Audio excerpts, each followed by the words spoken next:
Erika is a gentle and very modern ape who earned a BSA in pre-professional animal science in 2019, a master's of research in primate biology, behavior, and conservation in 2021, and is a fourth-year doctoral candidate in biological anthropology. She currently studies sexual dimorphism in Miocene apes. Outside of academia, Erika teaches evolution and counters creationist claims using her YouTube channel, Gutsick Gibbon, where she reaches an audience much larger than any lecture hall could ever hold. Due to her knowledge of and enthusiasm for the topic she covers, her channel has over 200,000 subscribers, and it's not unusual for her videos to get hundreds of thousands of views, with some exceeding 1 million. She's also fond of doing marathon sessions with Forrest Valkai and various YouTube call-in shows. This is Erika's second appearance on RfRx. The first time she gave a lecture about human evolution. It was titled A Brief Evolutionary History of What We Are and How We Got Here, and you could find that on the Recovering from Religion YouTube channel. And it was very well received. To put it mildly, it has accumulated over 18,400 views, making it the most watched RfRx video by far, even for ones that have been on there for many years. I recommend watching it if you have not done so already. So tonight we're going to do something different. We invited Erika back for an informal conversation to explore her personal story as to why and how she does what she does so successfully as an online science communicator. Welcome back, Erika. Hey, thanks for having me. I'm glad to be here. Yeah, the last time was really fun. I have fond memories of realizing how far along I was in my presentation and how far over I was at that point. We didn't dare stop you. It was too good. I pushed the envelope a little, but I'm glad to see it was well received because, I love talking about that stuff, and it makes me super glad to see other people excited about it too. Yeah, that was, as we said, Rob mentioned that was our most popular episode, our most watched episode that has finally unseated our most popular YouTube episode, which was which was that, Cara? It wasn't Forrest Valkai, was it? It was not. It was not. It was. He's it was got to come Blodgett. back. The gauntlet has been thrown down. If he's watching, I believe it has. Yeah. You did surpass Forrest's episode as well as the Nudist Life episode. So that's high praise. Well, I can't. I won't. I take no glee in unseating the Nudist episode, but I will rub it in Forrest's face because I think that will be fun. So. That'll get him back here too. So, because then like you said, the gauntlet's thrown out, so he'll have to come back and it'll be a rematch, Yeah, come defend your honor, Forrest. We'll have you back. Right. I love it. Well, then I guess maybe we should start by asking when we left off last time, I know there was still so much more information to cover. Is there anything that we didn't get to talk about last time that you want to make sure and bring up, or anything that has come up on your program since we last spoke that is important for people to know about? Yeah, shoot. I mean, that's a great question. Part of what I do on my channel, the way that I open it, my little opening sting is that, what I do is I teach people about the latest stuff that's coming out with regard to human evolution and adjacent topics, and I debunk a lot of pseudoscience. So I've been keeping up for the duration with all the new stuff that's been coming out, human evolution wise, and it's just a thriving field. I mean, every single month, the glut of papers that comes out that just really rounds out our understanding of what we are and how we got here, to steal my former tagline. I think the most exciting thing that's happened in the past month, at least to me, well, there's been two cool things. There was a mandible that was discovered in the north of Africa that looks to combine characteristics of of humans, Denisovans, and Neanderthals. So it's maybe the last common ancestor of the three of that triad, which is really important because it's in Africa, and that's, there's been a lot of debate about where and when each of these lineages actually emerged. So that's going to help us sort of begin to parse that out a little bit more. And then much sexier, because it's closer to the time period that I study, is we just discovered a new partial skeleton from my beloved Homo habilis, a notoriously difficult to nail down clade. And so, or I should say, difficult to nail down species, because it's like the oldest, most primitive version of our genus Homo. And, I released a video about it. It's the most recent video on my channel called The Most Transitional Species Just Got More Transitional, because wouldn't you know it, this thing is combining all sorts of aspects that are super duper primitive and super duper derived for that time period. And that's what, clocks it, in my opinion, as like a pretty firm member of genus Homo. So, the creationists lament, right? Because every fossil that we find, it's the Futurama meme where we're filling in the gaps between every, transitional species. So it's an exciting time, but it always has been, and it will continue to be. This is just a rich field of study. Wait, how did they find? I don't understand, Eric. I'm always hearing there are no transitional fossils. Yeah, it's weird. So am I. It's so weird. Where's the missing link? When are we going to find it? Yeah. I have a graphic that I always pull up for that has all these crania, going from 7 million years ago with Sahelanthropus all the way to modern humans. And, my spiel is like, okay, like, then what is this?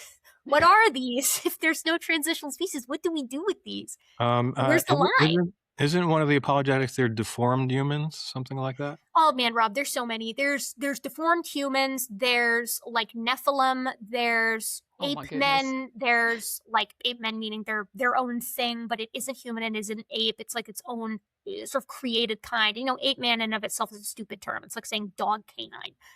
Some people will say that they're degraded humans, like not just pathologic humans, but that genetic entropy, a creationist concept introduced by the fall of man in the Garden of Eden, has caused them to degrade in a way that just so happens to look like it connects earlier Miocene apes with modern humans. Kind of confusing, if evolution isn't legit for God to pull that one, I think. But and don't forget they're placed there by either God or Satan to trick us. Yeah. I've been seeing a lot less of that, fortunately, these days. I think it's reached a point where I think in part the internet is the reason why, like, so many people can just see these fossils for themselves. So it's really hard for them to go with the devil put them there. Usually they'll kind of try to skirt it with some kind of creationist idea from like AIG or ICR or CMI or something like that. Mm-hmm.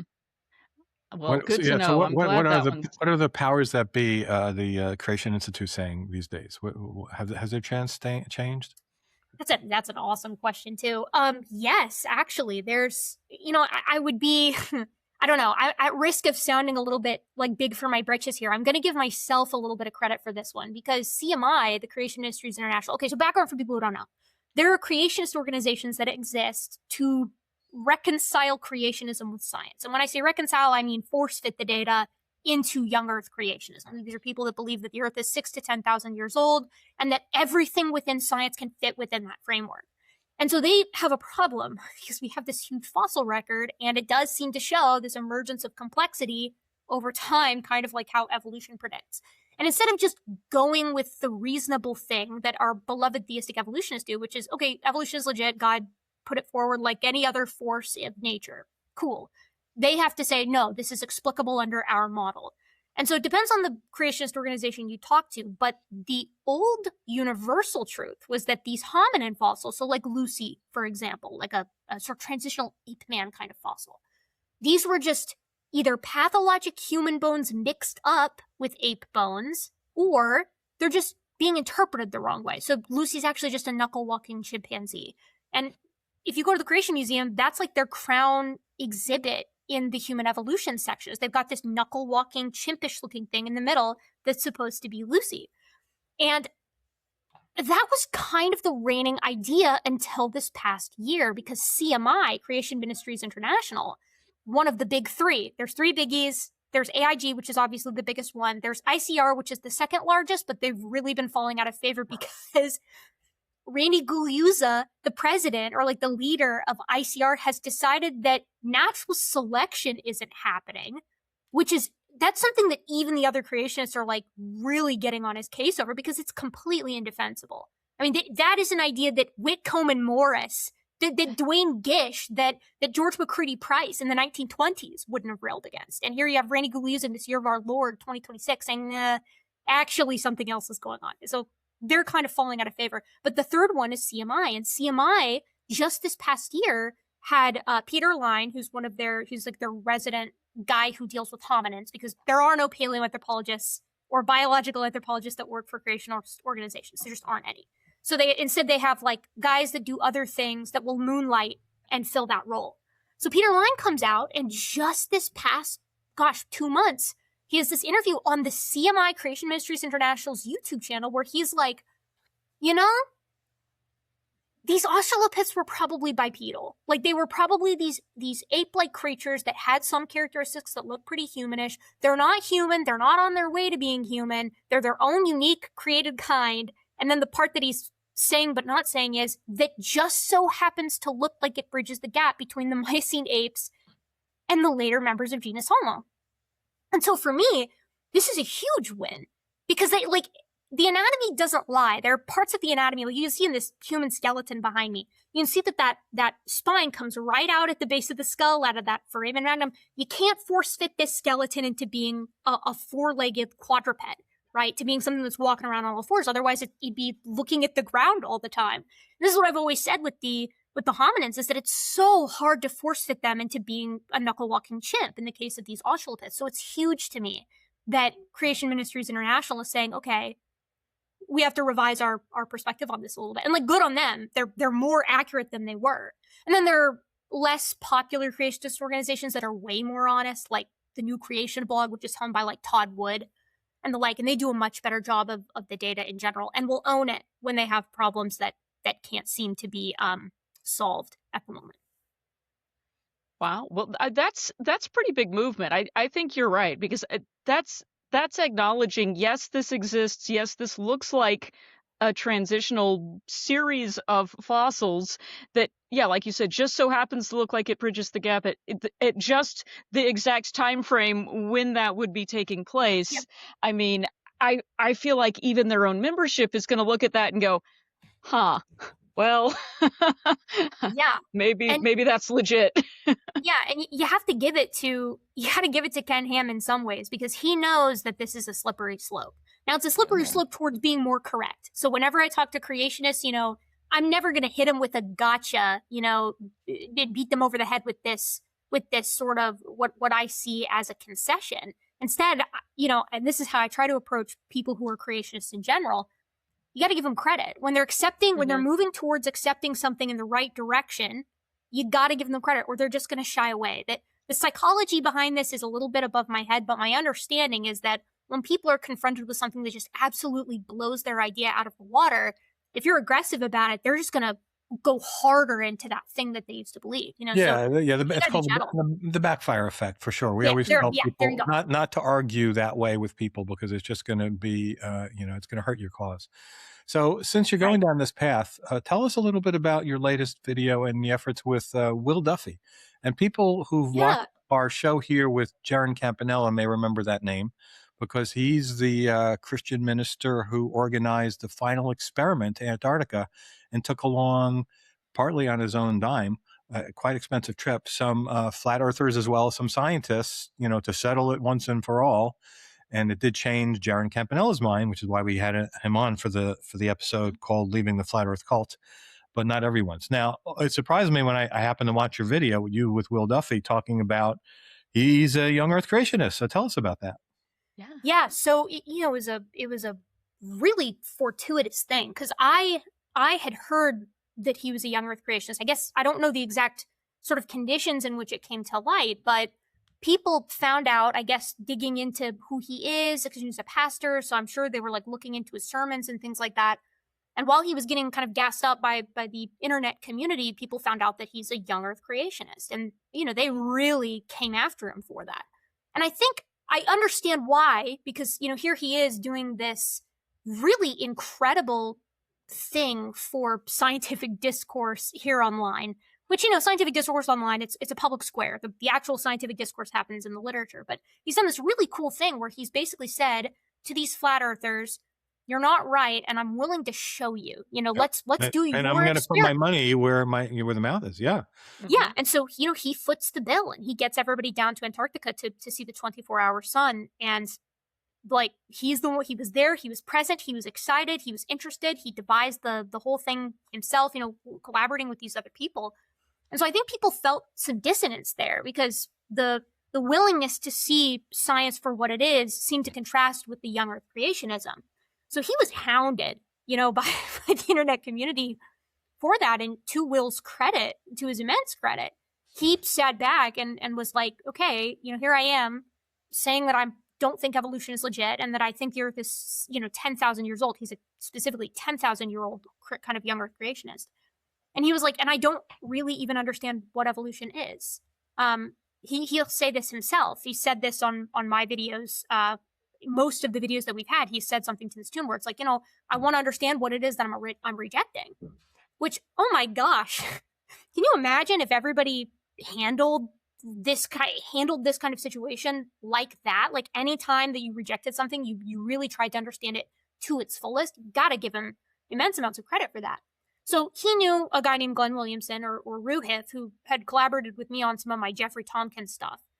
And when he found out that Will was looking for somebody to teach him evolution, to teach him why people accept evolution, we got into contact with one another through Glenn. And I was like, I'd love to do this. I was like, but the thing is that I can't sit down. I can't teach this to you in one sitting, or I can, but I can't do it justice. So I proposed, why don't we do like a once a month thing, and I'll just teach you sort of a modified version of what I teach at university, or what I taught at university when I was TAing. And he agreed. And every single month, once a month, he sits down with me for like 4 hours, and he gives his perspective on the previous lecture, and then I give him a super long-winded lecture of my own about that month's subject. So first we did history of thought, which I think is really, really important to set the stage for this kind of thing. Then we did mutations. Then we did natural selection and other mechanisms of evolution. So that would be gene flow, genetic drift, and natural selection in general, along with mutation, which was the month prior. And then we did age of the earth stuff this past month. And he's been super receptive. There's some stuff that he's still holding out on, but one of my favorite moments of the series so far is that when he came back on this past month, he sat down, he was like, I think I get natural selection, and I think I get it, and I think I accept it. Wow. That's huge, right? I mean, that's somebody being confronted with something that, or not being confronted with it, learning something that they previously rejected and going, wait, this makes sense. Well, I think that's fantastic, because so many times I think people reject it because they either have no idea what it is, or they've been told some completely erroneous version of it that was like a straw man example to try and say, oh, look how silly evolution is. They think that people came from monkeys, or, something like that. I got the thing, Cara. Rob, you believe that a tornado could go through a junkyard of airplane parts and create a fully functional 747? What's wrong with you? Yeah. No one is believing that I know of. But people are walking around actually thinking that is the argument, because that's what they've been told by people they trust. They learned that in, if they went to a religiously based school, they may have even learned that out of their textbook. Heavy air quotes on textbook, but nevertheless, that's something that they think that it does sound silly and haven't ever heard it explained in a way that doesn't. And I say that as someone who thought the Earth was 6,000 years old until I took an archaeology class in college and found out, oh, wow, that actually is clearly not the case. And there's good reason to believe that that's not the case.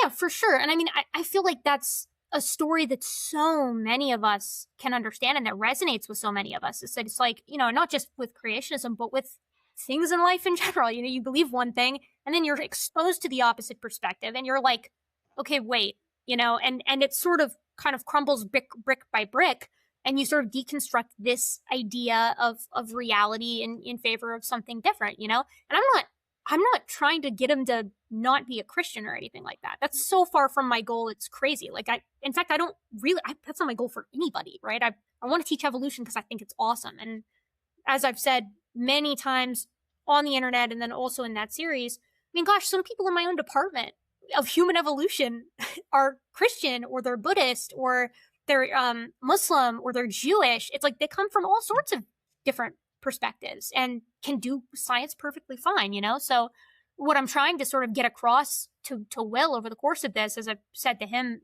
many times as well, is that it's like, I'm not trying to convince you that this is true, because at the end of the day, that's going to be up to you. I'm here to tell you why all of the scientific community accepts that it's true. Where you go at the end of that is completely up to you.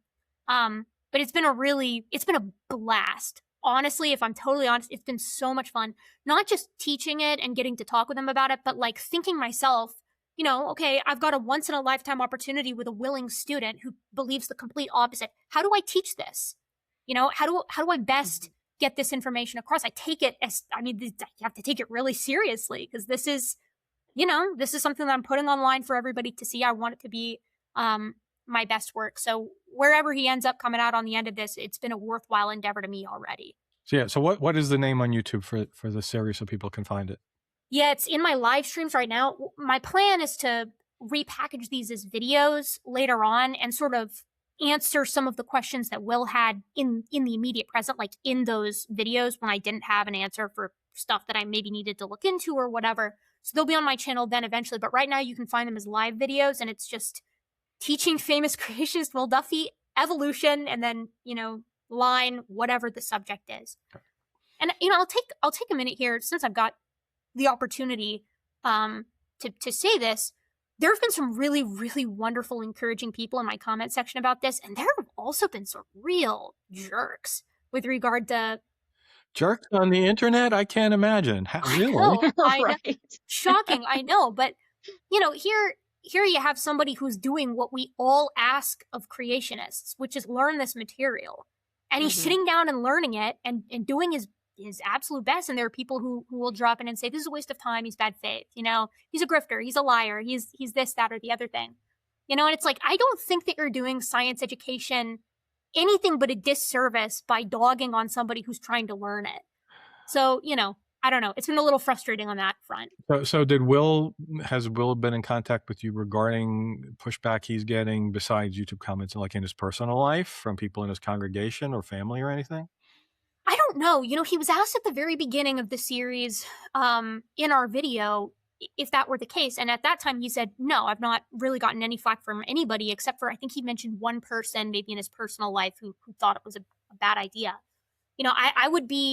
I don't know where he's at right now, and I don't want to speculate, but I would be really surprised if by the end of this, some of those creationist organizations hadn't reached out to him, or don't reach out to him once it's all said and done in some shape, form, or fashion to sort of, counter whatever it is that I'm saying. But it's like I said to Will at the beginning, I was like, look, I'm here to present it to you, and where you go at the end of that, that's your business. This is meant to be a resource for you right now in the present, and also in perpetuity for everybody else.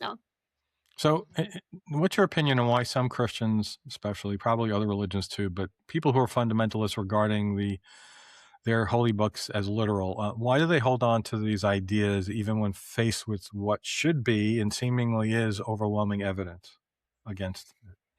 I mean, that's the $1 million question, isn't it?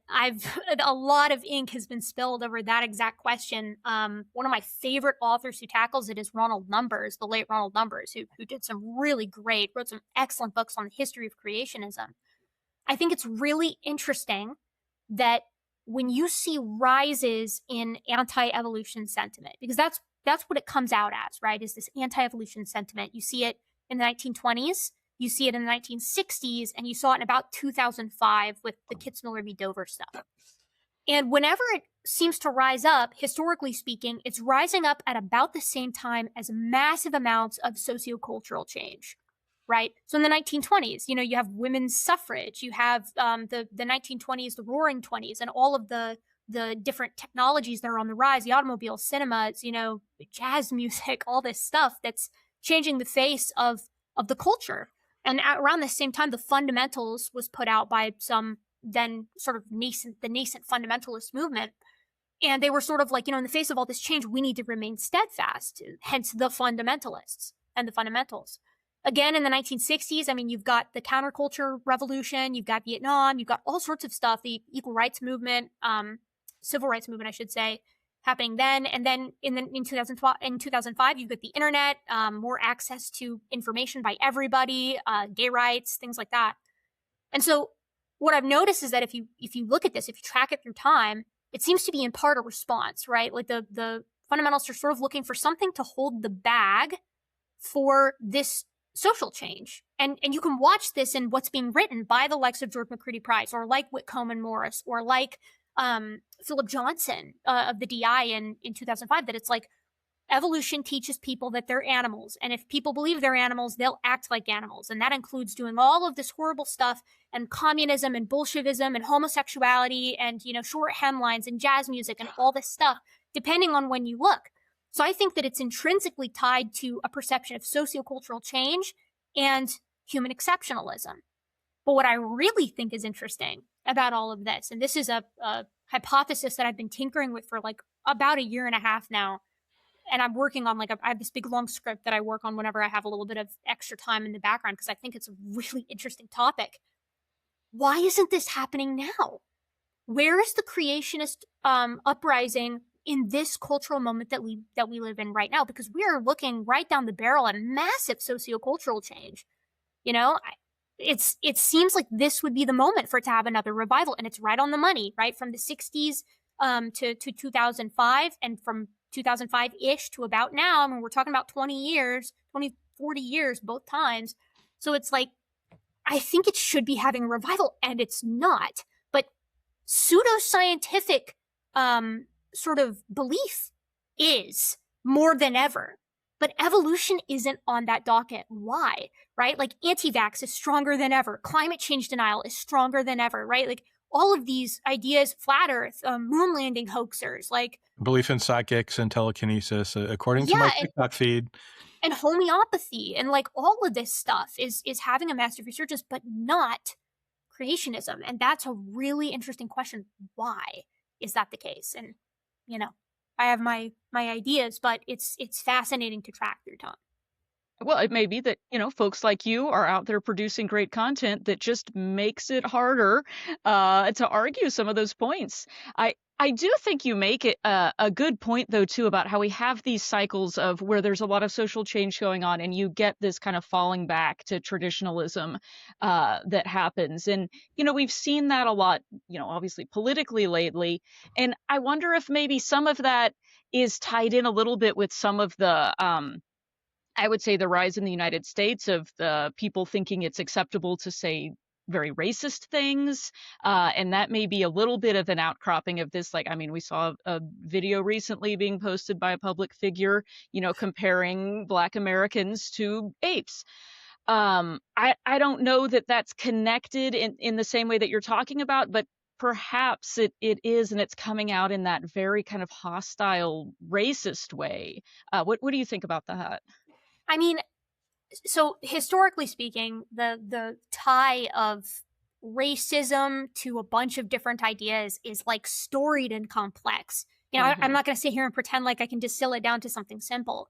But what I can say is that when evolution was first proposed by Charles Darwin and Alfred Russel Wallace, and when it was first sort of gaining traction in the 1850s, 1860s onward, one of the biggest backlashes, at least here in the United States, really globally, but one of the biggest figures was Louis Agassiz, depending on how you pronounce it. And the reason he rejected evolution as a major scientific figure in the U.S. was because he was a creationist and he believed God created the races separately, and he specifically believed that evolution threatened, right, the natural order that God had divinely ordained in the Garden of Eden, right? And whether that's because the curse of Ham or whatever, there's a storied history there too that sort of exists to create an order of things, or a hierarchy of things, I should say. But when you look at the power of evolution to divide or to unite, it's a uniter, right? I mean, part of the reason Darwin got flack one is because he was a sort of strident abolitionist. I mean, he was a man of his time for sure. I'm not gonna pretend that Darwin was like woke or whatever. He's a man of the 1850s, but he was a strident abolitionist, and he also believed that all humans had common ancestry, which did not jive. Especially, you got to think this is the 1850s. Like, what's going on in the United States around the 1850s, 60s, and 70s? We've got the Civil War. We've got like massive unrest about the place of various people, men and women, and people of minority groups in general. And so, evolution is a uniter in that way. It says we're all related by common ancestry. On the other hand, from a perspective of Louis Agassiz and the like, divinely inspired separation of the races is an easy case to make. Because if God said it, then that's just the way that it is. And you can just use that as a bludgeon to get whatever you want. Now, it bears reminding, some of the biggest abolitionists in the United States were people of faith, too. So this just goes to show that religion can be used, for good or for evil, just like any idea can be. But to pretend that, evolution sort of satcheled or that's not the word I'm looking for, saddled, that's the word I'm looking for. It's sort of saddled with this idea of inherent racism. That's more of a recent thing, I think, at least historically speaking. I honestly think the reason why, evolution doesn't hold the bag, I think the racism is coming back into play. One, just because people have always harbored these ideas and now they can say them. When you get a president like the one that we've got who feels super comfortable just saying literally whatever thought comes into his head, that kind of empowers other people to do the same. And I think that the fact that our culture has sort of begun to recognize where these inequities have existed in the past and then where they exist now. There's like a famous saying that the equalization of rights or the gaining of rights for people who didn't used to have them feels like a loss of rights for those in power. So I think a lot of people who do enjoy, experiencing very little to no sexism or racism or whatever, they're looking at us bringing it up and saying, this is a problem that still needs to be further rectified. And they see that as, being a man is bad or being white is bad or, that you're somehow less than everybody else. And that's not what anybody is saying. But I guess the message gets lost in the sauce. And that combined with this unique cultural moment of saying whatever thought comes into your head and having a microphone to say it with, vis-a-vis the internet, has led to a lot of the strife. It's led to exactly what we saw the other day with Trump retweeting, the Obamas as orangutans or whatever he had done. Yes, and then Crazy. claiming it was from the Lion King or something. No, well, yeah, there were no. I think there were gorillas, and there were no gorillas in the Lion King, so I don't think that was right. Or orangutans for that matter, or chimps for that matter. But whatever. The only one I remember is that I forget what species it was. I bet Erika knows that holds up Simba on Pride Rock. Yeah. It's the only one I recall. But anyway, yeah, I think that's a great point. Well, with that in mind, do events like that drive the type of content that you want to respond to on your channel? Does that give you ideas for content that you want to teach people about or new series or programs that you want to have? I mean, I've done videos on the pseudoscientists who are race realists before. In fact, their fans are like far more vitriolic than anything the creationists could ever put up. I mean, there's a group of people out there that is just so like desperate for some way to divide themselves from other people and to put themselves on a pedestal and denigrate everybody else. And the anonymity of the internet doesn't help. But I mean, they're in your comment section saying some of the most horrible things imaginable. So yeah, I mean, we taught this, we still teach it, I'm sure. But when I was a TA, we had an entire lecture on race and the non-biological reality of race, right? Human diversity exists for sure. No one is denying that. But our concept of race, and specifically the Western concept of race, is kind of worthless. It doesn't tell us anything. It doesn't explain anything. And humans are so much more similar than we are different. There's just no excuse for it. But we also live in a post-truth era where people can just say whatever they want, no citation, AI slop to, source, I made it up, right?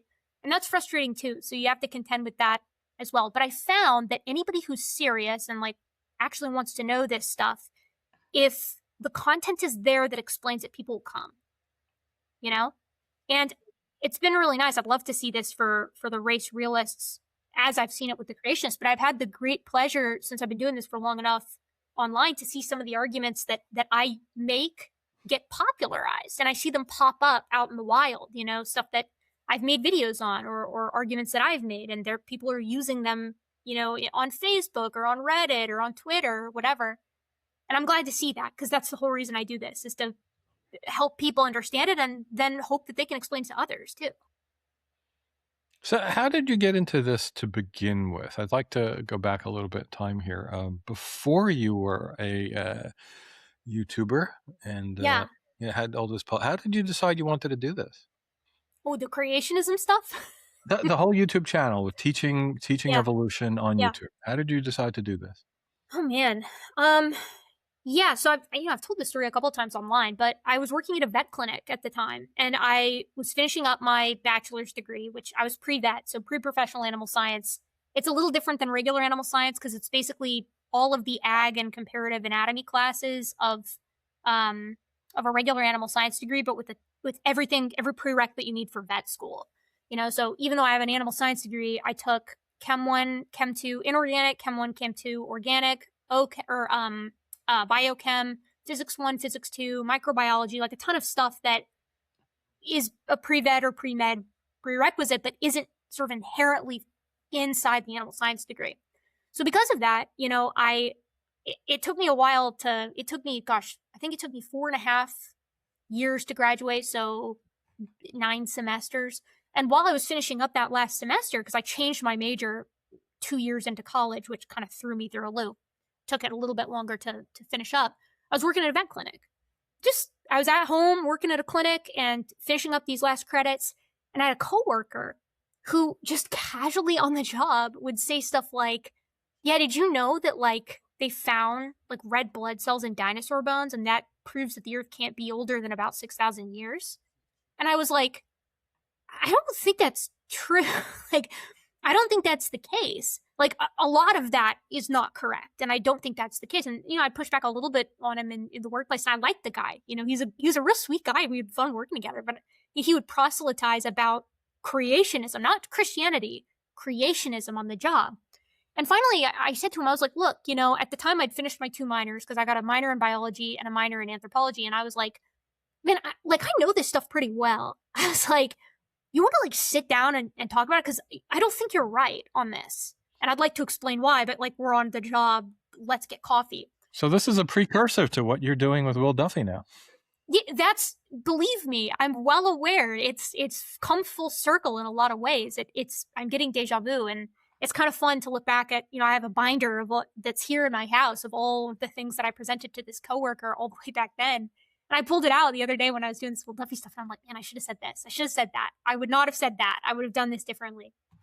But anyways, we just like with Will Duffy now, we started meeting once a month, and we would discuss the support for evolution. I did not win him over, by the way, but I learned a lot about how to teach, and I learned how much I didn't know. That was the big reason why. I mean, this is going to become the catalyst for like why I started the channel in the first place. Because, for instance, we talked about radiometric dating.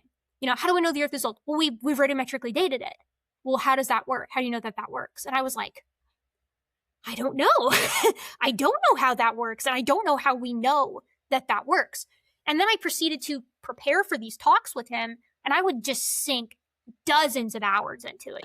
Every spare moment that I had, because I was doing long distance with my boyfriend at the time, now husband. He still lived where I'd gone to university. And I was at home, finishing up these classes at like getting the last prerequisites that I needed to finish off the degree at a school in my parents' town. And so I didn't have anything else to do besides like sink time into this. I mean, I spent just so many hours and weekends reading up on radiometric dating, or the rate at which coral grows, or the rate at which limestone deposits, or the transitional series of non-avian dinosaurs to birds, or tetrapods from Cercopterygian fish, like all this stuff. And I realized that I had been doing all of this work combing the primary literature because it didn't exist in a forum. It didn't exist on YouTube. And I was like, I don't want everybody else to have to do this same thing. Like, I want everybody else to have a resource so that they don't have to look this up the way I did, so that they can benefit from the work that I've put in. So I started a Reddit account because there was the debate evolution subreddit was a place where people would have these conversations. It was sort of the spiritual successor to like the Ask boards or like Talk Origins or things like that. And I got super involved in the debate evolution subreddit. And the day that I made my account, I'd been doodling in the margins during physics 2 because I hated learning about relativity. And I doodled like a little gibbon, and I was like kind of sick to its stomach. I was like drinking tea, and I was like, okay, for my username, I was like, Gutsick Gibbon, threw it up there. And as I continued to like do this stuff on Reddit, I realized that there were like maybe a combined 300 people like that were regularly seeing this stuff on Reddit. Meanwhile, people were getting, tens of thousands of views or hundreds of thousands of views on this exact topic on YouTube. And I was like, well, shit, I can do that. I was like, I know how to do basic editing. I'll do it, you know? So I started my YouTube channel, and I wanted the connection to stay there. So I kept the same username. And I was like, you know, I've started this YouTube channel. And at that time on YouTube, you know, the modern day debate and debate circuit was all kind of up and running, and creation evolution debates were like a thing that was happening a lot. They're way less popular now than they used to be, but there was like this unique moment in time where these debates were still happening, sort of in the wake of the Ken Ham, Bill Nye debate, which had happened, you know, maybe 3 or 4 years earlier. So I was like, I got sucked into that. I debated like every creationist with a pulse. I debated like formally online. I was like, let's hash it out. Let's talk about it. And I guess I kind of gained a reputation that way for like being one of like the people who do this. But I also realized that there's a place for like the science itself is way more important, but you can kind of sneak teach people these concepts through the debunking lens. But there's a whole group of people who would show up on these, and when I teach the concepts, and they'd be like, I just want to learn about the concepts. Like, I don't care about the creationism stuff. And I was like, well, I love talking about the non-creationism stuff too. I was getting my master's by this time. And then sort of started my PhD. So I was like, there's a niche for this too. And so I just decided to do both. And that's kind of how I ended up where I am now. And I've been just floored by the amount of interest in this kind of thing. It's pretty niche, but people seem to like it. So I keep doing it because I love it. Well, and I think that is such a boon to the academic world. And other academics may disagree with me, and I would love to hear your experience of this if you've had any pushback from any of your academic advisors or professors who kind of only write and speak for academia, pushing back on whether your kind of work as more of a public science communicator is less important or not to be pursued. I mean, personally, I think that is essential. If you're doing science and you want people to be able to access it and benefit from your research and what you've learned, you need to make it accessible to the public. And writing in a journal that no one outside of academia is going to read is not doing that. But I know there are different opinions on that. Have you received any pushback in the academic world about what you do publicly? You know, none. I've received zero. I've received zero pushback. I will say, you know, there are people who don't take it very seriously, right? Like there are people who are like, oh, cool, you know, you have a YouTube channel. I don't really talk about it. Like everybody knows that I have it. Everybody in my department knows what I do kind of on the side. I mean, my stipend wasn't paying my mortgage. My YouTube channel is paying my mortgage. You know, grad school is a mess, but yeah, I mean, so never hate or discouragement, but I will say that as I've been doing this longer and longer, and as I've made more and more connections with people both in and outside of academia, people have sort of come around to taking it more seriously, right? And I've noticed a divide between like a sort of age divide where like older academics tend to not take it as seriously, and the younger ones are like, this is the future. Like we all need to have like a finger in this pie. If we expect people to understand science, you know, we need to be willing to pitch it to them. You know, the science is right now in general is experiencing such a moment of mistrust, I think, from the general public, you know, and I don't think that it's entirely, in fact, I would say mostly it's not the fault of big S science. I think it's the fault of sort of the unique moment that we live in with the decentralization of news, where anybody can say anything and they appear in the same place on your timeline. You know, my neighbor down the road can say one thing about climate change, and then like the foremost expert on climate science can say something, and they're right next to each other in my timeline. You know, there's something to be said for an equal platform. It's great in a lot of ways, and in a lot of ways, it's sort of reduced everybody's opinion to being equally valuable. And everybody's opinion isn't equally valuable, not on every topic. Like, I have no business throwing my hat in the ring for matters of biochemistry. You know what I mean? And I wouldn't pitch it. So I think science has a transparency issue, again, not necessarily of its own fault, but it's like people need to understand what science is and how it operates, and they need to see it operating and get to know scientists so that they know that it's not this like secret cabal operating in an ivory tower that's untouchable and unreachable, but that it's people just like you doing their best and like running the gamut against everybody in their field just to get an idea out there. Like the rigors of, people like to snark at peer review as if it's like, has your argument passed peer review? But like, that's the best we got for like litmus testing our ideas. And it's really good at it. So, I think academia needs to do more of it. I think a lot of younger academics are doing more of it. And I've had the pleasure of knowing many, many people sort of around my age range who are getting involved or who connect themselves with people who already are to get, their work out there and sort of help people understand what they're doing and why they're doing it. Like, why does it matter? Science is in a rough spot in the United States right now, as bad perhaps as it's ever been due to, if nothing else, the funding cuts. But, we persist because we must. Yeah, I was listening to a call on one of the call-in shows today, and the caller was basically saying why he believed what he believed, because my perceptions and intuition are better than science. And like, this is the opposite of the truth. How are people learning that in school or not learning the truth? Richard Feynman famously said that science is what we've learned or taught ourselves to stop fooling ourselves, something like that. And this person is the exact opposite. My perceptions, and this is the reason for flat earth belief too. I don't feel the earth moving, therefore it's not. And no matter what science says, it's wrong because my perceptions rule. No, how are we not getting this idea across in basic education? I don't understand it. There's a part of it too, a lot of, repeat what I said earlier, but a lot of ink has been spilled on like why conspiracies exist. Flat Earth is such a perfect one because it's just so absurd. You can disprove it with a laser pointer and a long stretch of still water and a buddy on the other side of the lake. It's easily disprovable in a way that you can see in the immediate present with your eyes, and yet there's still such a massive number of them, compared to the absurdity of the idea, and we can ask ourselves, like, why is this? And I think Dan Olson of Folding Ideas has done he's got a wonderful video essay that breaks it down in, I think, the best way. It's called In Search of a Flat Earth. And he basically says that, the reason flat Earth persists and the reason why all conspiracies persist is in part because we have a hierarchy in our society and there's a power imbalance, and people feel the need to take some of that power back and make the situation of their world, the reality of their world, explicable. And in a way that they can understand, that they don't have to break it down and go learn the science or trust people who they don't know or whatever.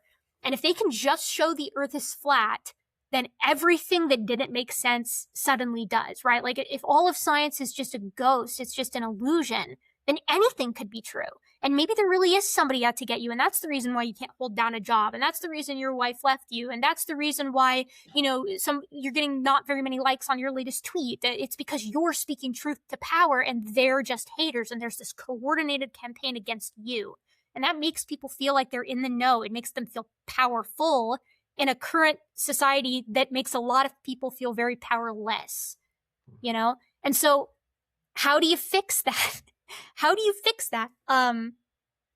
We have ideas that we can throw around, but it's a daunting problem. And however they come up to fix it, it's got to battle against the growing influence of social media, where people can say whatever they want. They make stuff up and other people believe them by the millions. Yeah. Well, and our current situation is where we are right now has done a really great job of taking objective ideas and turning them into opinions. Everything is an opinion. There's no objective truth anymore that we can agree on. And, that boil it down. Here I am going to make things political, but like boil it down to the concept of like the phrase fake news or alternative facts. There's no respect for reality for a lot of people. And in some ways this is across the board, but I would argue that it's very much on one side of the aisle, at least with regard to science. Yeah, and now rewriting history, much like the party did in 1984. Right, this is happening at the official level where they're changing history and all the official documents and plaques and stuff in museums. It's beyond, some of it is beyond parody, right? Like it's truly, I saw this literature YouTuber the other day who was like, okay, let's take all the famous dystopian books, Fahrenheit, Brave New World, what is it? 1984. 1984. You just said it, 1984. Like, let's go through all of them and see what boxes we check. And it's like, we check a lot of them, and that's freaky. I mean, I know you guys saw it, but like the Super Bowl Ring camera commercial where it's like, hey, surveillance is here, get used to it. Like, that's unacceptable. But what can we do? Not good. Not a good situation. Yes, those terrify me, those Ring cameras, not to call out any particular brand, but I mean, all the devices we have are doing it. It's not just that one. Any of our smart devices are listening. All right, I'm old us. enough. I remember reading 1984 before there were any, like, anything that could listen to you in your public life. Like, right? That's ridiculous. A telescreen's going to listen to everybody in their house and watch everybody in their house. It's like, oh, okay, we're there. Yeah, I mean, what they failed to account for was the market forces that would make it so lucrative and profitable to use that technology to do exactly that and sort through all of that. And people would buy data it themselves. It's not the government making you have it. It's like, you want to have it because it's got perks. I mean, that's what Brave New World nailed, right? Is that it's like, we weren't strong-armed into surveillance. We traded privacy for convenience, which sucks. But like, I'd love to sit here and say I'm above it. I've got a phone sitting in here that's probably listening to me right now. Right. I mean, we're online right now. This is a public program. Anyone can be watching out there, this. NSA, and all you people who want to watch us. Hello, world. But no, you're right. It's kind of scary. I don't know what to make of it, but I'm sure. And by the way, so there's an interesting part right in the very beginning of 1984 where Orwell is describing the things in Winston's room, and he describes the telescreen, and he goes, it could, of course, listen to you at everything at least above a tiny whisper, and it could see you as long as it wasn't in the dark. Well, all right, we're past that. He didn't know about IR cameras when he wrote that. When he wrote that in the early 40s. It's freaky. It truly is. This makes me, I actually started rereading 1984 last year, and it was so eerily similar that I didn't even finish to the end of it. I said, you know what? This is making it worse. I'm going to set this aside. I know how this ends, and I don't like, the similarities I'm seeing. Well, I mean, there's something to be said for that too, right? Like, I don't know about you guys, but there's for most of my life, I've really been prided myself in being informed and like trying to stay on top of things, like being aware of what's going on and in the world. But it's like the zone has just been so flooded this past little while that it's difficult on your mental health to stay up to date with things. I mean, as creatures, as organisms, we're not programmed to be able to handle an onslaught of bad news, not just bad news, but like horrifically bad news from every part of the world at any time at the touch of our fingertips. I mean, we can't handle it. We short circuit. The doom scrolling has just become right. It used to be, it was just your neighborhood. When I grew up, it was just your local paper and 3 channels on TV, but they didn't have time to cover everything. And now it's like all over everything, all over the world. And it just seems like everything is so much worse because of that. Yeah.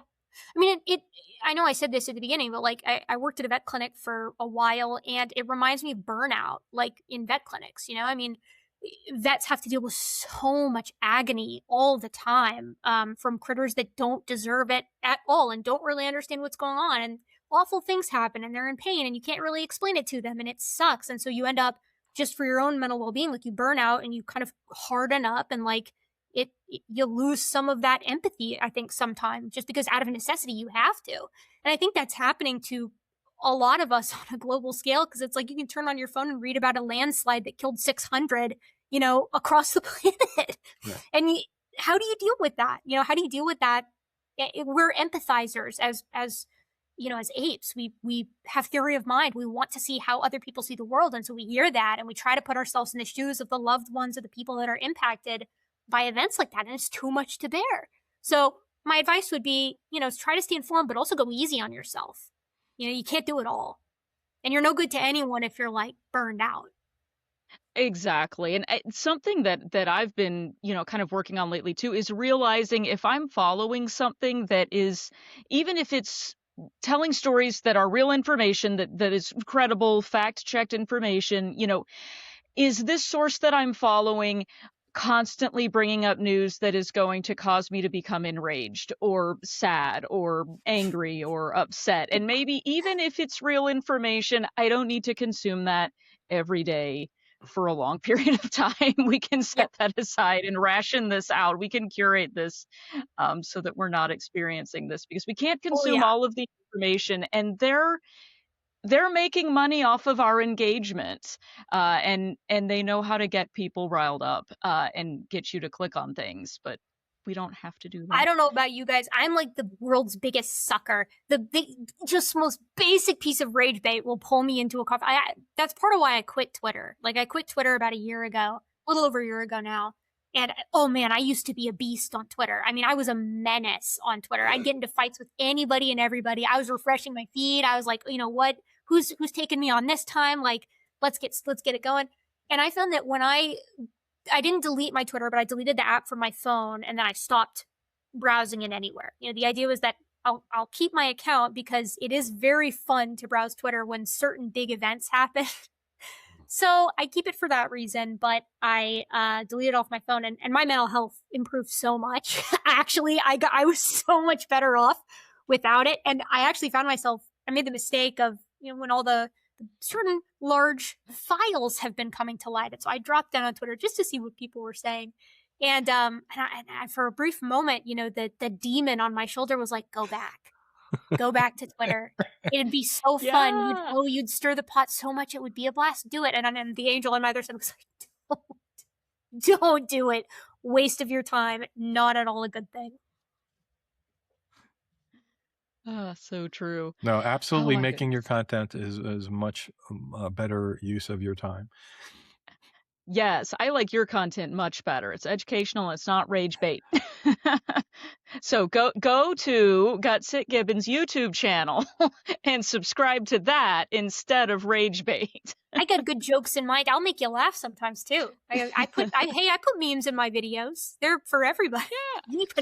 Oh my God, there was one video that you kept picking on this guy's name. Brian? Was it Brian? Because he spelled it oddly. Was that? Am I remembering that right? No, that might have been me. I don't know. I've picked on a lot of people. I probably shouldn't.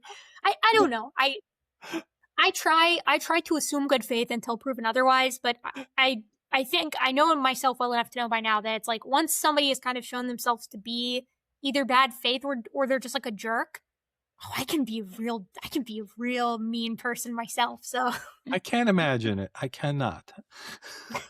Well, you'll just have to check the comments. I think I might have to become a troll just to see what comments I get back from Erika on her channel. Just go through my Twitter backlog and I can sling mud with the best of them. So one of the other things you do, in case people don't know it, is you spend copious amounts of time on the line with Forrest Valkai and answering callers about all sorts of topics, but they specifically like to argue with you about evolution, clearly. How do you do that? I mean, I've seen you have like 6 and 8 hour marathon sessions. How can you even ask me that when I took up one of the longest spots on this show? Like, you guys know how hard it is. True. I'm impossible to shut up. Like, I will go and go and go because I love it. And you know, Forrest is great because he can kind of, we're a good combination because we can kind of match each other's madness in that sense. Like, it's like we're both willing to keep the conversation going for the love of the game. And it's fun. Like, I really do love talking to people who I agree with, people who I disagree with. I love answering questions about the area that I know better than anything else. I mean, it's a great job to have. You can, I'm really lucky that I get to do what I get to do. So it's not hard. It's not hard. How did that start? So how did that start? What was? The line? Yeah, with you. How did you start being on the line? How did that start? What's the story there? Someone reached out to me, I remember, and asked me to come on Skep Talk as a guest host. And when I came on as a guest host, the way that the line worked sort of early on is that sometimes you would show up and you would be a guest, and then once you've sort of proven that you can handle this type of show, then the offer usually will come in and it's like, okay, you know, you can be a permanent host, like a part of the permanent rotation of hosts. And who you host with changes every week, depending on who's available. Because all of the hosts on the line have like, well, actually, I don't know how many of them do. Most of the hosts on the line have like other stuff that they're doing, you know, other jobs, other obligations or whatever. So the schedule changes every month and we're all on at different times. And that's incidentally why sometimes I forget that I'm supposed to be on. I was actually supposed to be on tonight. And then I realized when Rob was texting me last week, I was like, whoops, I should not have said that I was available for that. So I texted Jimmy a couple of days ago and I was like, you got to switch me with somebody because I have already made a previous obligation. Oh, did you mention my name now? So I was on just once with Forrest and they've never invited me back. And if he's going to blame me for this screw up, he'll definitely never invite me back. No. It's your second strike, Rob. Yeah. No. I used to get to bring my own guests on as well. Like sometimes I would bring on people to co-host with me that I know. But I think that as the line has grown, they've just sort of tightened like the screws as to like to keep things going and to like make sure that everybody knows when and where they're supposed to be on. So that I think they mostly keep it to the established shows just for the sake of it's already like herding cats to get the schedule out every week. I mean, the number of texts that I've gotten from Jimmy or bumps on Discord where they're like, you have got to tell us when you're available for next month because it is already that month and we don't have you scheduled for anything. I know it's a lot for them. I couldn't do it myself. So it is not you, I promise. It's just a nightmare to get that stuff scheduled. But anyways, yeah, Forrest and I hosted, we hosted once together and I think we went for 4 or 5 hours or something like that. And then it went really well and we got a lot of chats. And so the next time that we hosted together, we went for even longer. We started to kind of try to beat our record. And then we just kind of, I guess, garnered a reputation for doing that, you know, where we would host for a very long time. So my husband knows that when I say, yeah, I'm hosting Skep Talk tonight, he's like, he'll go, is it with Forrest? And if the answer is yes, then he's like, at 6 o'clock, he's like, okay, good night. Like, I'll see you tomorrow. What is your record? Do you know? I think it's about 8 hours and 45 minutes. No, that's not true. That's not true. We had a day stream once where, so the line did a fundraiser where we were raising money for, it might have been for Doctors Without Borders. I can't remember. We've done a couple of fundraisers. I can't remember who specifically we were raising money for this time. But the highest tier reward was that Forrest and I would do a 12-hour stream on a Saturday. So that's the record, is that we did a 12-hour stream on a Saturday. And that was like a all-day thing. It was a blast. It was super fun. But we went from like noon to midnight or something like that. Wow. It was that a beats out even, I think, our longest post RfRx hangout session. It was a beast. It was really fun, but it was, you know, I mean, it was a long time to be online. That's a lot. My voice was shot by the end of it. So what are your favorite kinds of calls from those shows? And maybe your least favorite kind of calls? Ooh. Man, that's a great question. I love all the calls that we get. I love the funny ones, like the guy who called about the monad was crazy. The what? We got a call. What's that? What's the what? The monad. What's you that? know about the monad? What's that? This guy called in with the answer to everything, right? Like he had like the key to life, and it was this thing called the monad. And Forrest and I spent like 45 minutes just trying to get him to, what is it? Like what are you talking about? What is the monad? It's everything. It's nothing. It's one. It's zero. It's infinity. It's like anything you can imagine. The monad is a part of that. So it became kind of like a meme, you know, amongst us, that it's like, oh, you know. So this guy just made this word up. He just made the word acronym. I don't know. He claimed it was like a mathematical thing. Like he claimed that it was a secret that he had sort of derived mathematically, that you can Google the monad and you can get like a real mathematical definition, but he was treating it like a deity or something. It's one of the funniest calls that we've had. We've had calls from people who have claimed to have like know or be a part of like alien cults. We've had people who have come on and talked about their cryptid encounters or their poltergeist encounters. I love those ones because they're just fun to talk about. Obviously, I love the creationism calls. I love when someone calls in with a creationist argument that they think that I might not have heard. Because if there's one thing on this planet that I think I'm an expert on, it's arguments by creationists. I think I've heard them all. I really do. So I love getting those, and I love getting the ones where every now and again someone will pitch something in a way that I haven't heard before, and that's exciting because then we get to talk about that from a new angle. I love just good questions from people. People will call in with a really interesting question. You know, they'll go, "Oh, when did humans When did humans first start speaking? Like, what is language? What actually separates humans from everything else? Is there anything that actually even does?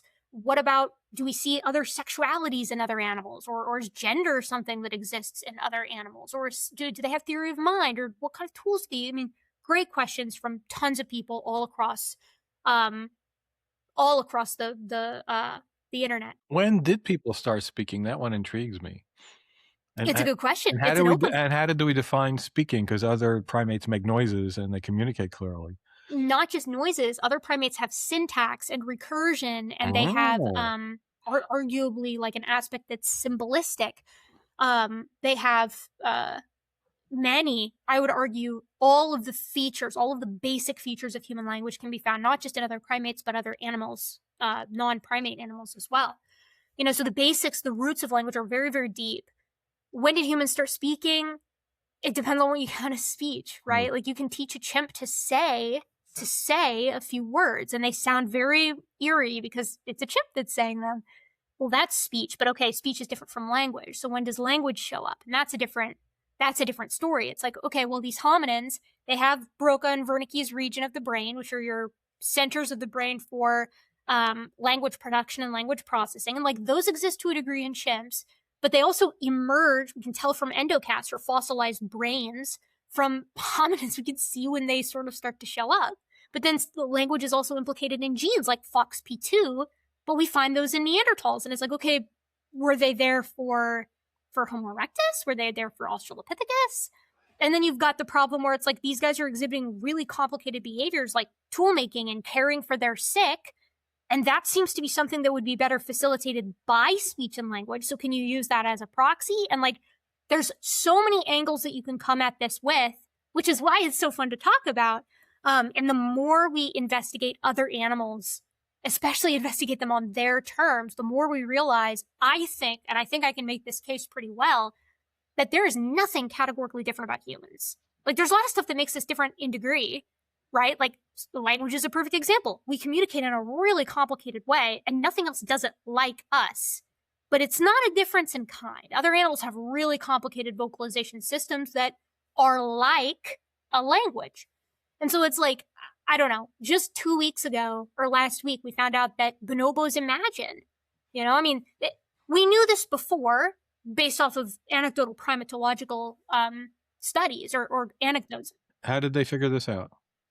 How did they figure out that they imagine? Was it fMRI in some way, scanning their brains? No, it was specifically an experiment with the late Kanzi. You guys might know Kanzi. He's the bonobo with the lexigram who taps the symbols that he basically had a board that he would use to communicate. And this board had a bunch of symbols on it that aren't pictures of the thing he's trying to communicate. So he has to be able to associate a symbol that isn't representative of something with that thing. And basically they in sort of brute terms, is they had a tea party with him to see if he could imagine parts of the tea party that weren't there, right? And he was capable of doing that. And this is not, I'm going to get on my high horse here. This isn't a surprise to me because I've read everything that Frans de Waal has ever put out. And France has the late Frans de Waal has some wonderful anecdotes of baby chimps like carrying around bundles of twigs like they're babies, like holding them like how they hold their little siblings, and being careful with them in that way and holding to their chest in that way. Like, they don't think that it's a baby. You know what I mean? They don't literally think it's a baby. They're pretending that it is a baby. And so it's like, okay, now we've done this experimentally in a lab too. So we know that they've got this capacity.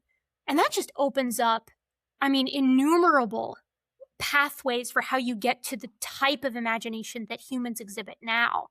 And it shows us yet again, like, you guys, every domino falls. Like, I've lived to see, just in my short time in this area, things that we say, only humans do this. And then 2 years later, someone observes, a parrot doing it, or a whale doing it, or a chimp doing it. And it goes away. I don't know if I said this the last time we spoke, because I don't think that this had happened yet. But last year, we observed Asian elephants burying their dead. They take their dead calves and they dig a hole in the ground. They've got pictures of these burials. And they drag their dead calf and put it in the ground, and then they put dirt on top of it, and then they avoid that spot. You know, what do you do with that? Like, that's what's going on in their heads when they do this kind of thing. It's amazing stuff. So wasn't it true that in the past one of the definitions that was, or attributes that would have defined Homo sapiens, I guess it's the species, was tool use, and then that. Oh yeah, became- we blew past Yeah, that one. Yeah. That's a famous story. So Louis Leakey, at the time, him and Mary were investigating at Olduvai Gorge, which is a super famous fossil site now. Really cool stuff. Like, you can go there and you're like walking around on hand axes. You can just bend down and pick them up. And there's so many of them. They don't even put them all in museums. You just pick them up and set them back down. Anyway, so they were looking around there and they found stone tools, and really, really basic stone tools, but stone tools all the same. And the only hominin at that time that they had found at the site was a hominin called Paranthropus boisei. Then it was called Zinjanthropus boisei. Teeny tiny brain, gigantic molars, a big sagittal crest, a real chimpy looking face, for lack of a better term. And Louis Leakey was like, there's no shot that this thing made these tools. He was like, it just doesn't have a brain case that's big enough.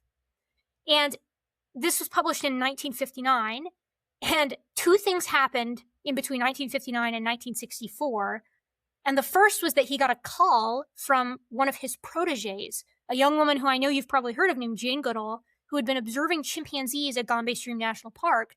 And she called and she was like, chimps are using tools, right? Like, they're stripping leaves or twigs, and they're termite fishing. And then we'd come to find out that they use stone tools, and they sharpen sticks with their teeth to skewer bush babies and to spear honey so that they don't get stung, and all sorts of stuff like that. And Lewis famously responded, oh my God, he was like, we must redefine man, redefine tool, or accept chimpanzees as human.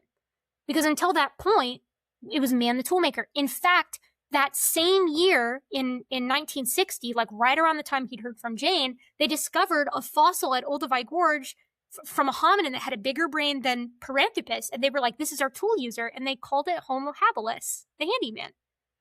And because it had a bigger brain. So surely it must have been the tool user. And the great irony is that it's like, now we look back and it's like, maybe not.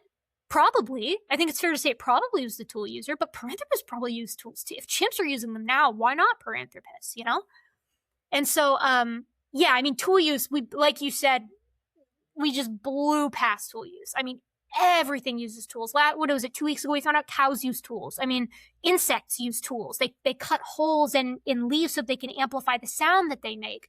Cetaceans use tools. Like, dolphins will bury their little noses in sponges so that they can eat sharp prey without hurting their beaks. And what's cool about this is this skill is selectively taught. First of all, it's mostly selectively utilized by pregnant females, and then they'll selectively teach their daughters and not their sons this skill because they know their daughters will need it, but their sons won't. Because when you're pregnant, you're less hydrodynamic, I guess. And so they teach it to their daughters. That was one of the other things too, right? The idea of learning knowledge and passing it down. Oh, only humans do that. We Yep. teach our young, our culture. And oh, yeah, actually other animals do that too. And not just passing it down, but passing it down with arbitrary, unique cultural differences. Like, there's several different populations of chimpanzees, and a lot of them use stone tools, and they use them in different ways because they have different preferences. I mean, it's so familiar to see. You know what it is? It's monad. It's the monad. It's monad. I know. So I just Googled it. I Googled it for people who didn't. It's an indivisible ultimate unit or entity originating from the Greek philosophy meaning unity. There we go. Watch the call that Forrest and I had with this guy. It was bonkers. It was a bonkers call. Wonderful time. Bonkers call. Well, speaking of long calls, we will not keep you on this show for 12 hours. We should probably start wrapping up and going to Q&A soon. We do have a few questions if you would be interested in answering some of the questions from the audience that we've collected. Awesome. Okay, well, and before we do that, I want to just remind everybody that you should go and subscribe to Erika's channel on YouTube, Gutsick Gibbon. We dropped the link in the chat. And is there any place else that people should look for you and your work? You can find me on Blue Sky. If you like to see my occasional political hot takes, you can go there. And then you can see me on the line. I'm periodically there. I'm there once or twice a month, usually for a long time. So if you want to hear me talk more, those are great places to go. Awesome. And of course, don't forget to stick around for the hangout. If you're able to stay with us for the hangout, we'll Oh be yeah, on I can there. stay for a couple minutes. I can't stay forever because my husband and I are Okay. listening to an audiobook together right now. So we're Oh, what is it? We're listening to the 5th Dungeon Crawler Carl book. It's really good. Oh, I just downloaded the first of those audiobooks. They're I'm really pretty good. excited. I was a doubter. I was a doubter on these. They're a blast. So what I've been doing is I've been, while I do other busy work things, like I repainted a couple of my 3D prints, and then I've been working on some like little clay models and things like that. So I paint those or I sculpt those while we listen. It's so much fun. So I love it. Yeah, audiobooks are my go-to background for when I'm playing Civilization on my computer. Oh, it's great for Civ. It's perfect for Yes. Civ. You'll love it. Yes. Okay, great. Can't wait. That's next up. Okay, then let's go to questions. Okay, so the first question that I have taken down is, and I apologize if I pronounce this poorly, does the Macapansket pebble have any influence on the theories of whether Australopithecus was bipedal? And please describe what that is for those of us like me who don't know what the maga, whatever that was, pebble is. So it's this little pebble. It's this little stone, and it looks like it has a face. It looks like a pebble that was selected because it has a face and carried around because it has a face. And the reason why it's proposed to have been carried around is because its place of origin is very far from where it is now, right? Like an example that I use is like at my field site in Kenya, the site that I used to work at, or I guess still occasionally work at, sometimes we can find little flint-napped tools or like little obsidian tools that have been carried by humans for quite some ways, because the nearest obsidian vein is like hundreds of miles away, or like 100 miles away or something. So we know that obsidian didn't originate there. It was carried there by somebody. The same is true for the Macapansket pebble, which is like its origination is very far from where we found it in I think it's a South African artifact. And it looks like it's got this little face. The area or the time period that it's dated to is around the time period that the Australopiths lived. So things like Lucy's species, right? So the idea is that something, or in this case, we're really bridging into that someone, picked up this pebble with intent and took it somewhere and left it there, which implies like, okay, well, why'd they pick it up? And the reason why people think they picked it up is because it looks like it's got a little face. So in the same way that sometimes we pick up something, we're like, that's kind of a shiny rock, that's kind of cool, and you carry it with you on a hike for a little bit, and then at the end you're like, I don't really want to take this home, and you drop it. The idea is that maybe Australopiths were doing something similar. That's a hard hypothesis to test. You know what I mean? It's tough. Now, it is weird that it's not where it should be. There are also alternative explanations that you have to rule out, I think, before you can say that this was definitely something that an Australopith did. I think it's I would say it's a very easy case to make that Australopiths might have done something like that, though. Like, I think that they were capable of that. I think they were capable of seeing something reminiscent of themselves in something and taking it with them. Whether that's the case for this specific pebble, I don't know. The question included the question, though, the idea, it may have influenced the idea that they're bipedal. What does that have to do with it?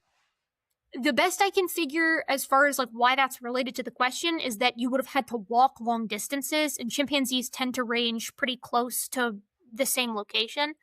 So I think the idea is that long distance walking necessarily preceded long distance running, which meant that you sort of had like a right place, right time thing where an Australopith could have been walking around, they see a pebble, I'll carry this with me for a while, and because they're capable of walking long distances, that would explain why it's somewhere new. Again, hard hypothesis to test. Australopiths were definitely bipedal. Like, that's not up for debate. When they were on the ground, they were bipedal. Yeah, so the second question probably came up when you were talking about your discussion with Will Duffy. Some of it's OBE. Are you just teaching the basics of evolution by natural selection on your monthly video series? Yeah. Or are you also addressing issues like abiogenesis, age and origin of the Earth? So that part I know you already said you were. So yeah. So what else are you addressing besides natural selection? So the syllabus, if you will, is underneath all the videos. So you can see sort of what the plan is, what we're going through. But I sort of split it into 3 units. So the first unit is natural selection, or rather mechanisms of evolution and age of the Earth. The second unit is sort of a tour of deep time with a bunch of case studies of transitional series and their relation to genetics, ontogeny, biogeography, and of course, morphology. And then the last unit, or the last 4 lectures, are strictly human evolution. So I wanted to do it that way because it's like, that's my expertise. So I was like, look, the longest case study is going to be the evolution of us. So that's what I'm going to spend the most time on as far as dedicated time to a set of transitionals goes. I am not covering abiogenesis for 2 reasons. The main one is that I don't know enough about it to speak confidently on it. I mean, I think I can give you a pretty decent hypothesis as to like, okay, here's I think the leading model for how life got started. And I think RNA World is really still in the lead. A paper came out just last week that, what is it, a 45 base pair long self-assembling RNA molecule? Insane step towards, life, creating life in a lab, I suppose. But I can't go much further than that. I don't know that I could say like, oh, and here's how you get the lipid bilayer, and here's how you start establishing metabolism and things like that. So, and the other reason I'm not talking about abiogenesis is because I really don't like how commonly abiogenesis is linked as a necessary predecessor for evolution. I think that turns a lot of people off learning evolution, and it makes them scared to accept evolution because they think that life necessarily forming without divine intervention is like a prereq. Like, I just don't think that I do think they go together quite well, but I don't think it's necessary for learning evolution. And like, in an evolutionary biology class, you're not going to learn abiogenesis because one of the necessary steps towards being considered alive is you undergo evolution. Evolution doesn't happen like it does for living things to non-living things, although there is sort of a type of chemical evolution happening. So no abiogenesis. I just don't know enough about it. Fair. Okay. Well, this next question I think came up earlier when we were talking a little bit about race and racism and how pseudoscience has gotten really mixed in with that.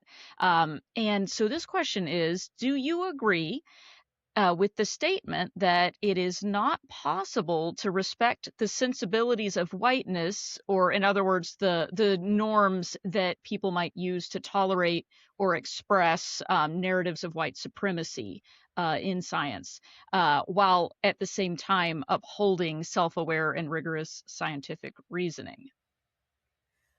So let me try to dumb that down for myself. So the idea is you basically can't hold to like a white supremacist ideal and be scientific, is I think the gist. I think that's what it's asking, yes, that they're at odds with one another despite white supremacy being baked in some cases to parts of the system. For sure. And I mean, historically, like obviously white supremacy has a strain through the history of science, as it has a strain through the history of a lot of things in the West. I would be remiss to not mention that, humans are very hierarchical by our nature. It's something that we have to fight against. And so this idea of like one group being better than another, that motif shows up time and time again in the history of our species. And in the West, with whiteness and what is even allowed to be considered white, that's no different. So I would say that you'd be really hard-pressed to make a scientific case for white supremacy. I think you'd be really hard-pressed to do that. I'm not an expert on that topic, but my experience has been, again, every time there's this idea of like, oh, like the bell curve, right? Like it's like, oh, this is what's going to cement the supremacy of like one group over another. It never manages to hold any water. There always manages to be just so many extenuating circumstances that better explain why disparities exist. And they're virtually always sociocultural and historical. So I would agree that you cannot maintain a white supremacist attitude and be scientific, and maybe is not the word that I would use, but like follow the scientific method and work well with the data, maybe. Mm-hmm. Yeah, I think that's a reasonable response there. I mean, I always feel like every time we see race coming up in science, it is never separate from racism. It doesn't exist without racism. So it's hard for me to Yeah. think of The any. I feel like it's not even an exception. The only, I guess, convolution that I can think to that is like in medicine where they talk about the risks that certain groups have. But a lot of times those risks are baked into history, right? Like, why might racial groups in the United States that are prone to being impoverished have more issues with things like diabetes? It's like, well, it's not because of the race, it's because of the impoverished, which is linked to the history of being disenfranchised in the United States. You know what I mean? So like, Right, like dealing with racism might make you have high blood pressure. Right, exactly. Or Yeah. just like living in food deserts is going to contribute to health issues potentially. And the reason you live in a food desert might be because you've got decades and decades and decades of financial disenfranchisement that was set in place, Reconstruction and onward. And so it's like, in that way, like, I guess I can see in medicine why they would mention race, but I think that they're sort of moving forward on that and appreciating that it's like, okay, maybe this is tied to a racial group that we may recognize in the States, but they're not causal. You know what I mean? It's a social condition. Yeah. And yes. And historical like contingencies and things like that. Yeah, that makes sense. Okay. Awesome. What else do we have, Rob? So something serious like racism will go to something more fun. What is your opinion on the Planet of the Apes movie franchise, since it kind of differentiates between humans and apes? Does that mess with people's heads and reinforce the stereotype that we're not apes? What do you think about that? I love it. I mean, actually, unfortunately, this in a weird way ties back to the racism that we were just talking about, because people. There was a lot of talk when that video of the Obamas was put out where they were like, humans are being depicted as apes. And it's like, okay, all humans are apes, but I know what you mean. And this is like a seriously racially loaded, like, caricature to make, right? Like, of course, we all know that, right? At the same time, there's the pedantic part of me that sees like, oh, humans are being represented as apes, and wants to be like, okay, we can simultaneously condemn this heinous, vile thing, and also, you who are writing this are also an ape. Like, all of us.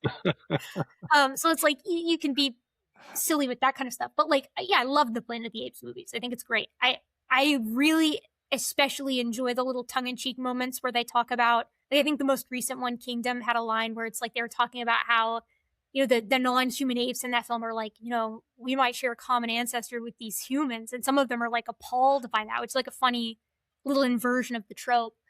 Yeah, I mean, I think that does probably go a little towards like in people's minds, like separating them out. But I do also see more people now than ever being like, you are an ape. Like, it's Planet of the Apes right now.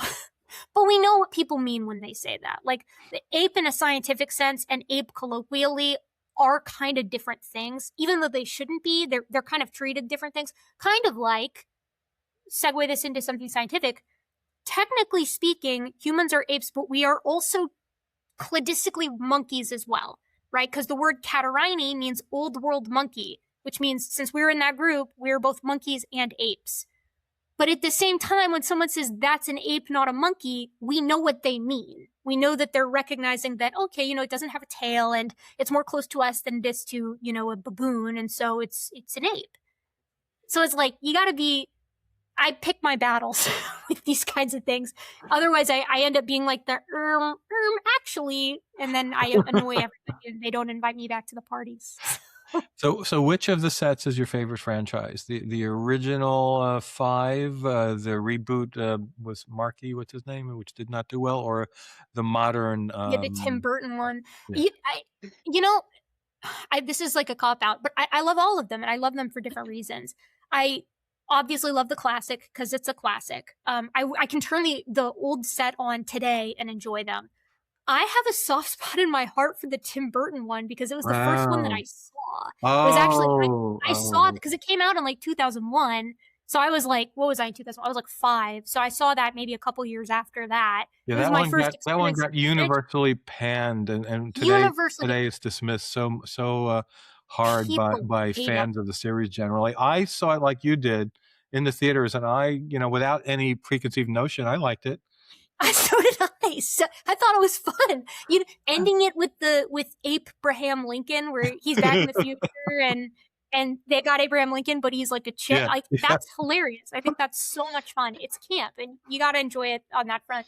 The new ones are like phenomenal, and they have no business being able to take themselves as seriously as they do and still be good movies. Like you sit down with the new ones, and if you think you're in for a fun romp, you're not. You might cry. Like some of them are pretty heavy.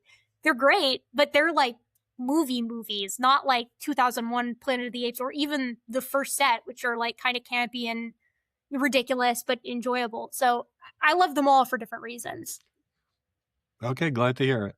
Thank you again, Erika, for joining us. This has been fantastic and so educational as always. It's always a pleasure to have you on. Can't wait to have you back again for more. And thank you everyone else for being here and for all of the volunteers who make this happen behind the scenes and before the show and after the show and during the show. We couldn't do it without everybody being here to make it happen. So thank you all. So for more information about RFR and to access our other resources, visit our website, which is recoveringfromreligion.org. You can get in touch with a volunteer on a 24/7 helpline, either on the phone or chat. If no one picks up, you can schedule a call back or a conversation back. You can attend a support group. You can peruse our online resources, visit our blog, listen to our podcast, which is the new ones are the audio versions of these shows, or get connected with a licensed mental health care provider. And I want to give a shout out to Nikki from across the pond. She's always here. And the Atheist Community of Boston's fan-run Discord server live streams this show thanks to her. That's on the Atheist Community of Discord, the ACD, and you can get there directly by going to tiny.cc/ACD Discord. That's right. And don't forget to follow us on all of the channels that you are on. We are on Facebook, Instagram, TikTok, Blue Sky, and of course, YouTube, where you might be watching us now. I'll drop the link to our link tree in the chat, and that way you can keep up with what's going on with us. And it also helps other people find us. If you're liking and reposting our stuff, other people can find our services who may benefit from them. So please check us out there. And there are close to 300 previous RfRx episodes on YouTube that you can watch, including Erika's previous episode that Rob mentioned earlier. So go back and find that in our playlist if you'd like. We're going to have our 300th episode here in a couple of weeks with Dr. Daryl Ray as our guest. So looking forward to that. And yeah, before we bring Daryl on, Rob, how else can people get involved with RFR? Yes, so we'd like everyone to know that this organization is staffed entirely by volunteers, and we've learned that personal healing can result from helping others to heal. So if you're inclined and in a position to do so, we'd love to have you join our team. Go to our main page and click the volunteer tab, and you'll see what you got to do to start that process. And speaking of volunteers, I have been interviewing several volunteers here for our new series, RFR Deconstruction Stories. There's 12 episodes featuring interviews with our volunteers sharing their stories about their own deconstruction journey. And episodes include some folks you may know, including Cara and me. Someone interviewed me. So enjoy those, and they might be helpful to send to other people that you know who are deconstructing. Absolutely. And with that, let's bring on Dr. Ray, our president and founder and high priest of the flying spaghetti monster, for our benediction. Erika, thank you so much for coming back on again. And a couple things that hit me as I'm listening to you is I really admire your story, that you just saw a need for this and you saw there was no repository for this knowledge and you just jumped in and did it. That's cool. I love people who see a need and do it. That's about 90% of all our volunteers, by the way. They see a need and they jump in and do it. So thank you for doing that. And let me say this, I am a boomer and I take what you do very seriously. You said I may be old, but I'm not. I love seeing this kind of stuff, even as a boomer. But I was really unfamiliar with the bonobo imagining. I keep up with the bonobo stuff. I haven't seen that yet. I'm gonna have to get back in and find out more about that. But if you think about it, imagination, that blows my mind. An animal that can imagine means they can do things mentally, like manipulate the future of the world and plan and think about. That's pretty radical. So I hadn't thought about it till you said that, and wow, imagination, that's pretty cool. So anyway, I'll also say, and this is kind of the boomer in me talking, I lived through the shit you're talking about. I remember 1959. I remember 1963. And I can't keep it all straight. And you're sitting here quoting it back to me. I'm thinking, okay, you. So I'm in awe of your memory and your ability to timeline these things, because it was really, I mean, it was fun to be alive at that point in time. And I was an avid reader of Scientific American. I still am. I've probably got, every month I get my Scientific American. I read every page of it practically.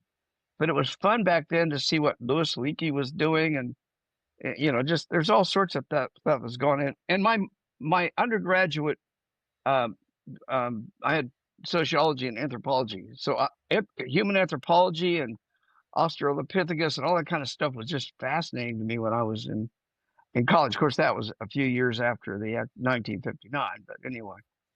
So I also want to just say I love the way you know your limits. You don't go where you haven't studied or you don't know enough. But I also like that you go out and you find out and you do learn. That's such a great lifelong skill. I don't know it. I'm going to go find out about it. So anyway, thanks so much for all that you do, and thanks for coming on here again tonight. And switch gears a little bit. If you guys like what you're seeing here, like and subscribe to this YouTube channel. That helps us get the word out. The more people are subscribed, the more people, the algorithm's going to put it out there and help us get more people.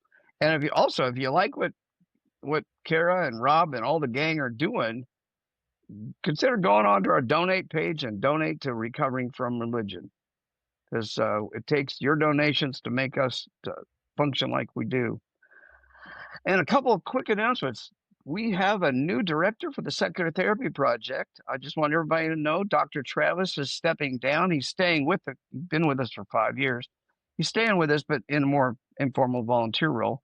And Dr. Micah Reese has taken over. We now have over 38,000 clients registered and over 1,087 therapists in 47 states. I'm sorry, Rob, we went backwards on one. Somebody retired, I think is what happened. And 11 different countries. So it continues to grow, and I'm sure Dr. Reese will help push it forward even more. And last, I just throw out a little advertisement, unpaid advertisement, Kara. I have started a new initiative for training leadership in the secular community.